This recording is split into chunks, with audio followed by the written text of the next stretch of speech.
Tanganyika TV, kwa pamoja tukupashe.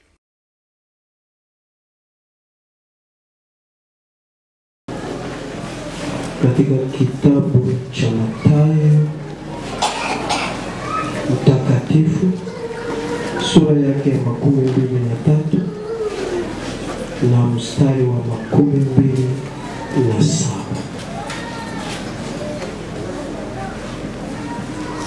Tutasoma tena Warumi sura 6 mstari wa 19 hadi 22. Tunasoma katika jina la Yesu. Ole wenu waandishi na Mafarisayo wanafiki, kwa kuwa mumefanana na makaburi yaliyopakwa chokaa, nayo kwa nje yanaonekana kuwa mazuri, bali ndani yamejaa mifupa ya wafu na uchafu wote. Amen. Amen. Tunasoma barua ya Paulo kwa Warumi, ni sura yake ya 6. Tuanze kwa mstari wa 15, tunasoma na wa 16, kisha tunaruka kwa 19. Ni nini basi? Tufanye dhambi kwa sababu hatuui chini ya sheria, bali chini ya neema? Hasha! Hamjue ya kuwa kwake yeye ambaye anajitoa nafsi zenu kuwa mtumwa wake katika kumtii, mmekuwa watumwa wake yule mnayetii, kwamba ni utumishi wa dhambi uletao mauti, au kwamba ni utumishi wa utii uletao haki. 19. Nasema kwa jinsi ya kibinadamu, kwa sababu ya udhaifu wa mwili wenu, kwa kuwa kama mlivyovitoa viungo vyenu vitumiwe na uchafu na uasi, mpate kuasi, hivyo hivyo sasa vitoeni viungo vyenu vitumiwe na haki, mpate kutakaswa. Mungu Baba, katika jina la Yesu, asante kwani wewe ni Mungu, wewe unashinda vitu vyote. Tunasimama kwa niaba yako ili tutoe neno lako, ili uweze kutufanikisha kujua kulitoa, na wale ambao watapokea ili waweze kupokea kama neno lako. Asante Bwana, utakuwa pamoja nasi, katika jina lako tunaomba. Amen. Bwana asifiwe. Amen. Tunashukuru sana kwa sababu tumefikia kwa siku ya leo, juma mzima ambalo tunamaliza. Mungu ametuwezesha, akatulinda, na tunakutana tukiwa wazima mara tena. Tunashukuru kwa sababu tuko katika muda huu ambao tumechaguliwa tuseme neno la Mungu. Bwana asifiwe. Amen. Na ninawakaribisha ili tushirikiane kwa neno la Mungu. Nitasema kutoa uchafu ulio katika viungo vya mwili wako. Na wakati Biblia inasema uchafu, inasema dhambi. Wakati wanatamka uchafu, Biblia husema dhambi. Na uchafu tunaujua kama nyumba iko, wamama sana ndio wanajua uchafu. Kama nyumba iko na uchafu, hata upike sosi ya namna gani, watu hawaweze kula na moyo wa furaha. Nasema Mungu. Lakini kama nyumba imesafishwa vizuri, hata usijue kupiga sosi, tutakula na tutashiba kwa sababu tunaona hakuna uchafu. Bwana asifiwe. Huyu bila kukaa wanaona saa zetu zimesonga sana. Huyu ni Yesu ambaye ameongea na Wafarisayo. Ni Yesu alikuwa akiambia Mfarisayo. Na Mfarisayo ni nani? Ni mtu ambaye ameshika sheria za Musa. Ni mtu amesoma akajua sheria, lakini akatii sheria, hakutii Mungu ambaye ndiye mwenye sheria. Bwana asifiwe. Akaziweka tu sheria na hata zifuatisha kwa sababu hata mheshimu Mungu. Na unabii wa Yesu Kristo ulitoka kwa Mungu kusema ya kwamba agano jipya, agano la kale litaisha na agano jipya litakuja, na Masihi ndiye atakuja katika agano jipya. Wao wakategemea ya kwamba Warumi ndio walikuwa wakimiliki dunia nzima, kama hivi Amerika inamiliki dunia na inatuhangaisha sana.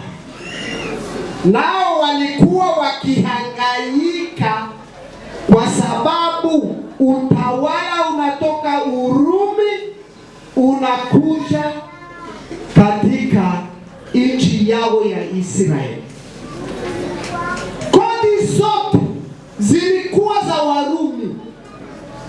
Wao wakati walisikia kama Masihi atakuja, wakawaza kama atakuja kubadilisha huu utawala wa Warumi.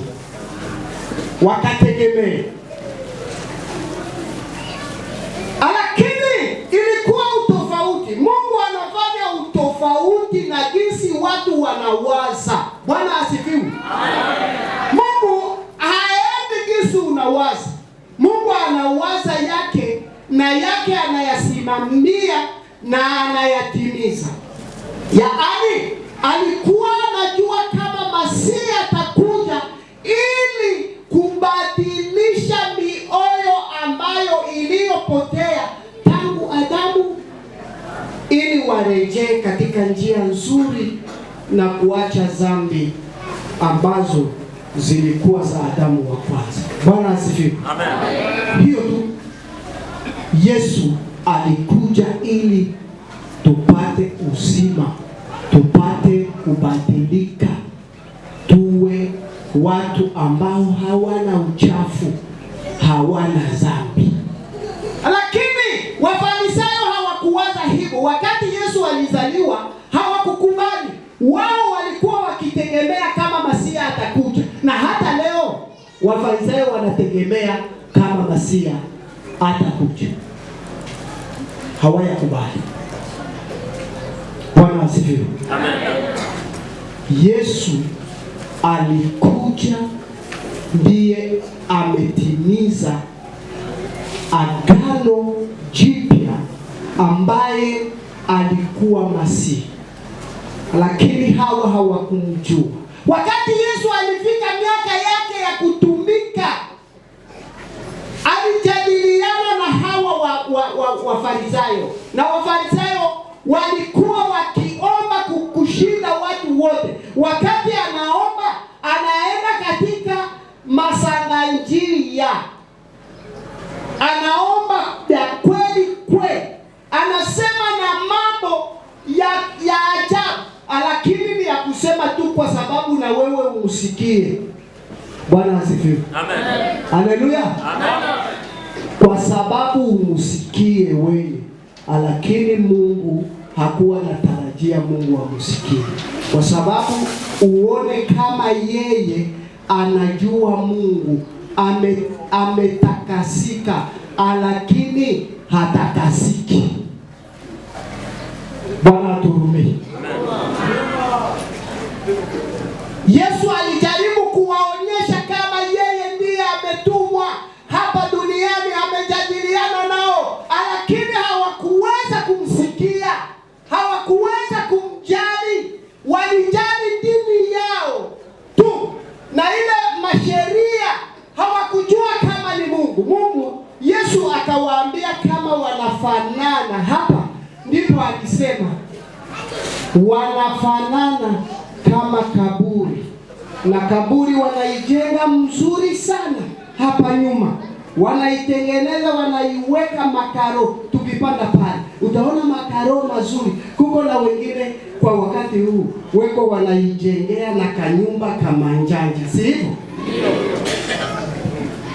Juu makaro ingale tu, lakini ndani mifupa, uchafu ule ambao wametia kule, mifupa, uchafu. Yesu akataka kusema ya kwamba Wafarisayo wao ni kama hiyo kaburi, kwa sababu wanajitakasa hapa nyuma na wanaonekana kuwa ni watakatifu wa Mungu, lakini ndani hawamjui Mungu. 1000 alikuwa na utajiri wa ajabu mwingi sana. Alijifurahisha jinsi anaona, lakini wakati ulifika akajua kujuta, akaandika ubatili mtupu. Bwana asifiwe. Akaandika aseme katika dunia ni ubatili mtupu, na akaacha vyote. Wanawake akafukuza, akabaki na mwanamke mmoja, na dhambi akazitubu. Salomo akasamehewa, Mfalme Salomo akasamehewa. Tukijua kutubu dhambi, tutakuwa wapenzi wa Mungu. Tukishindwa kutubu dhambi, hatuko wapendwa wa Mungu. Na neno la Mungu litubariki. Amen. Habari za muda huu, mpendwa mtazamaji wa Tanganyika TV. Kwa jina naitwa Suzana Mbokile, natokea kitengo cha biashara na manunuzi hapa Tanganyika TV. Nipende kuchukua fursa hii kukukaribisha hewe mfanyabiashara kutangaza biashara yako pamoja nasi. Maana katika ulimwengu huu wa sasa, media kama Tanganyika TV ndiyo mahara pekee ambapo unaweza kukuza na kuendeleza biashara yako. Haijalishi ni biashara ipi unayofanya, ina mtaji mkubwa au mdogo, Tanganyika TV inaweza kukuweka karibu na wateja wako na kukuza manunuzi ya bidhaa zako unazouza. Hebu fikiria, hata vikundi vya maendeleo tunawezaje kuendelea bila kujitangaza? Karibu utangaze nasi, hewe mfanyabiashara, mjasiriamali, mwanamuziki, wanasiasa na wengine wote. Karibuni sana sana sana. Unaweza kuwasiliana nasi kupitia namba zetu za ofisi zilizopo hapo chini. Hata kama una matangazo, Tanganyika TV tunaweza kukutengenezea, kwa sababu